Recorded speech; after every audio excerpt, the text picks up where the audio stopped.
பழனிக்கோவில் நில மோசடி வழக்கில் கைதான சார் பதிவாளர் ஜஸ்டின் மணிகண்டன் உள்ளிட்ட மூவரின் ஜாமீன் மனுக்கள் மீதான விசாரணையை உயர்நீதிமன்ற மதுரை அமர்வு தேதி குறிப்பிடாமல் ஒத்திவைத்தது.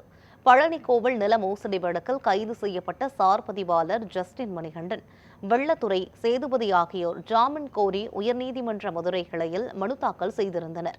நீதிபதி முரளிசங்கர் அமர்வில் நடைபெற்ற விசாரணையில் அரசு தரப்பில் திட்டமிட்டு மோசடி நடைபெற்றுள்ளதாகவும் இதன் பின்னணியில் இருப்பவர்களை கண்டறிய வேண்டியுள்ளதாகவும் வாதிடப்பட்டது. மேலும் பதிவாளர் பாலசுந்தர் விடுப்பில் செல்ல கட்டாயப்படுத்தப்பட்டதாகவும் பத்திரப்பதிவுக்கு உடன்பட்ட காரணத்தினாலேயே ஜஸ்டின் மணிகண்டன் பொறுப்பு பதிவாளராக நியமிக்கப்பட்டதாகவும் தெரிவிக்கப்பட்டது. இதையடுத்து ஜாமீன் மனுக்கள் மீதான விசாரணையை தேதி குறிப்பிடாமல் நீதிபதி ஒத்திவைத்தார்.